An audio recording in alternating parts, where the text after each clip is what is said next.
எல்லாம் வல்ல அலமேல் மங்கா சமேத ஸ்ரீ சீனிவாச பகவானை பிரார்த்தித்து ஆசீர்வாதம். புண்ணியம் என்பது என்ன? நம்மிடம் உள்ளதை நம்மால் முடிந்ததை செய்வது. மற்றவர்கள் நல்லா இருக்க வேண்டும் என்று எண்ணம் படைத்தவன் மட்டுமே புண்ணியத்தை செய்ய வேண்டும் என்று நினைப்பான். அப்படிப்பட்ட நல்ல மனம் ஒன்றே போதும் புண்ணியம் செய்வதற்கு. புண்ணியம் செய்ய மனம் வேண்டுமே தவிர பணம் தேவையில்லை. உங்கள் மனம் நல்லதையே நினைக்கட்டும், அதுவும் மற்றவர்களுக்காக இருக்கட்டும். இதுதான் புண்ணியம். மற்றவரின் துன்பங்களை துக்கங்களை உங்களது என்று எண்ணி வருந்துங்கள். உங்களுக்கு கிடைக்காவிட்டாலும் பரவாயில்லை, மற்றவர்களுக்காவது கிடைக்கட்டும் என்று வேண்டிக் கொள்ளுங்கள். அனைத்து உயிர்களுக்கும் உங்களுக்கும் தொடர்புண்டு என்று எண்ணிக்கொள்ளுங்கள். உங்களால் அனைவருக்கும் அன்பான ஆதரவான எண்ணங்களை அளிக்க முடியும் என்று எண்ணுங்கள். உங்கள் எண்ணங்கள் அனைத்தையும் நிறைவேற்றும் என்று நம்புங்கள். இறைவனை துணைக்கு அழையுங்கள். மற்றவர்களுக்காக உதவி இறைவனுடன் வேண்டுங்கள். தன்னலமற்ற எண்ணத்தை உலகில் பரவிவிடுங்கள். அனைவரும் உங்களுக்கு அன்பானவர்களாக மாறிவிடுவார்கள். உங்கள் உள்ளம் மகிழ்ச்சியாகிவிடும். அனைவரும் நிம்மதியாக நல்லபடியாக வாழ்வார்கள். அந்த மகா புண்ணியம் உங்களை மட்டுமே வந்து சேரும். இது புண்ணிய செயலுக்கு நீங்கள் செலவு செய்வது என்ன? புண்ணியத்தை சேர்க்க இந்த பதில் கூறப்பட்டுள்ள வழிமுறைகள் இன்றிலிருந்து நீங்கள் தொடங்குவோம். அதிலிருந்து புண்ணியம் பணம் இருந்தால் தான் என்பதில்லை, மனம் இருந்தாலே போதும். மனம் இருந்தால் மார்க்கம் என்று கூறுவதை போல் மனதால் தூய உள்ளத்துடன் செய்யக்கூடிய காரியங்கள் அனைத்துமே புண்ணியமான காரியம் என்பதை குறிப்பிடப்பட்டுள்ளது. வழக்கு முறையில் வரக்கூடிய 5ல் 2 பழுதில்லை. அதன் விளக்கம்: கிராமங்களில் அதிகமாக குழந்தைகள் பெற்றவர்களிடம் குழந்தைகள் என்ன தொழில் செய்கிறார்கள் என்று கேட்டால் என்னமோ 5க்கு 2 பழுதில்லை என்று கூறுவர். கிராமங்களில் சில காரியங்களுக்காக வெளியில் சென்று திரும்பியவரிடம் போன காரியம் எப்படி என்று கேட்டால் 5க்கு 2 பழுதில்லை என்று கூறுவார்கள். இப்படியாக பல இடங்களில் பலராலும் கூறப்பட்டு வரும் இந்த பழமொழியின் உண்மையான பொருள் அநேக பேருக்கு தெரிந்திருக்க வாய்ப்பில்லை. இந்த பழமொழியின் உண்மையான பொருள் விளக்கம்: 5 என்பது மெய், வாய், கண், மூக்கு, செவி என்று 5 புலன்களாகும். இவற்றில் கண், வாய் என்னும் புலன்கள் 2 ஆகும். இந்த கண், வாய் இரண்டையும் பழுதில்லாமல் பார்த்து கொள்ள வேண்டும். நாம் பார்க்கும்போது, பேசும்போது, பழகும்போது பழுது தீமையான வார்த்தை ஏற்படும் போல் அறிந்தால் கண், வாய் இரண்டையும் மூடிக்கொள்ள வேண்டும். அதற்காகவே கண்ணுக்கு இமையும் வாய்க்கு உதடுகளையும் இறைவன் வழங்கியிருக்கிறார். இதற்குத்தான் 5க்கு 2 பழுதில்லை என்பார்கள்.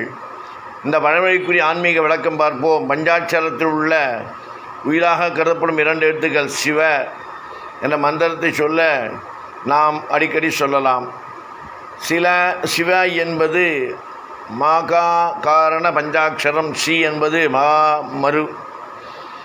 இது பெருவெழுத்து என்றும் பேசா எழுத்து என்றும் வழங்கும். வா என்றால் அருள் என்றும் பொருள். அதாவது சிவம், சிவம், ப அருள், ய உயிர், ந மறைப்பாற்றல், மலங்கள் என்னும் கூறுவார்கள். இது சிவபெருமானை அருளை பெற உதவுவதே சிவா என்பதே ஆகும். இதைப் போலவே சிவன் ராமனின் நாமமான ராமா என்பது சிவபெருமான் அருளை பெற உதவும் சிவா என்ற நாமமும் ஒரே பலனை வழங்கக்கூடியது ஆகும்.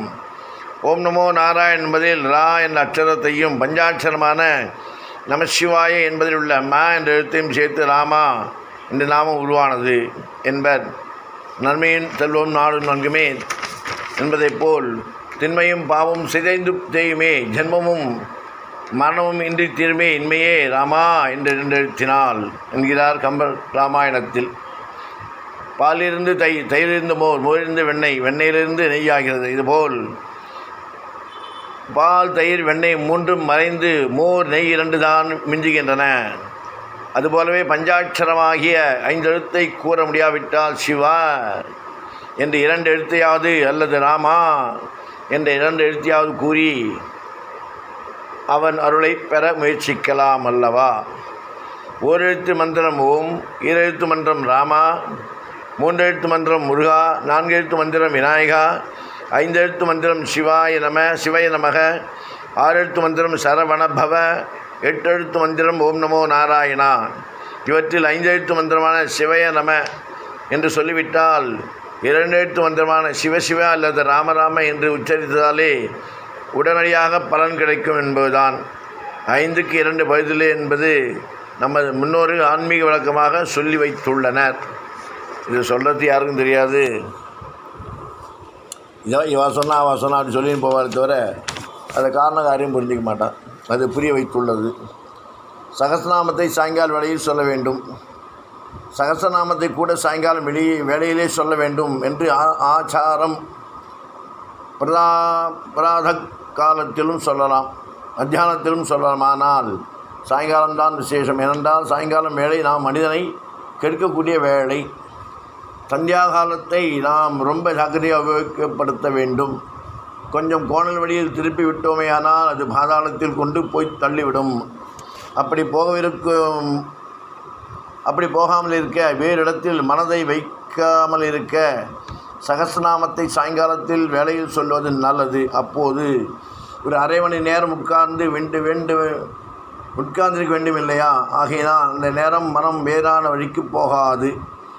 4 பசுக்கள் மேயப் போகின்றன. ஒரு பசு மட்டும் திருட்டு பசு. அது புல்லையே மேயாது, பயிரைத்தான் மேயும். போய்கொண்டே இருக்கிற பசு வயலில் இறங்கி கதிரிவிட்டிருக்கிற பயிர்களெல்லாம் மேயும். அந்த விவசாயி அதை போட்டு அடிப்பான்.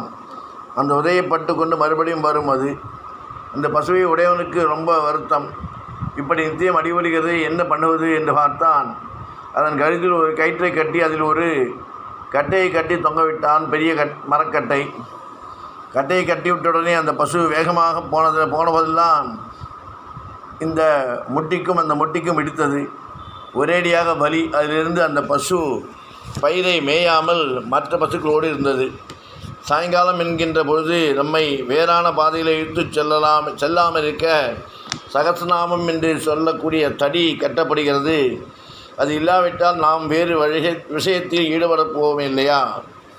இந்திரியங்களாகிற ஒரு திருட்டு பசு கோணல் வழியே போகாமல் இருக்க ஒவ்வொருவரும் ஒரு விஷயத்தை நினைவுக்கு வைத்துக்கொள்ளும்படி செய்யப்பட்டதுதான் இந்த சகஸ்ரநாமம்.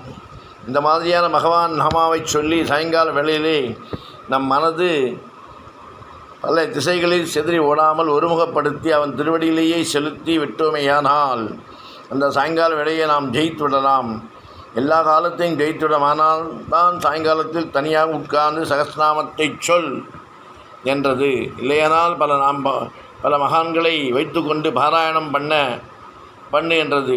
அதுவும் இல்லையானால் ஒவ்வொரு கிரகத்தில் ஒவ்வொரு நாள் பாராயணம் பண்ணு என்று சொல்லப்படுகிறது.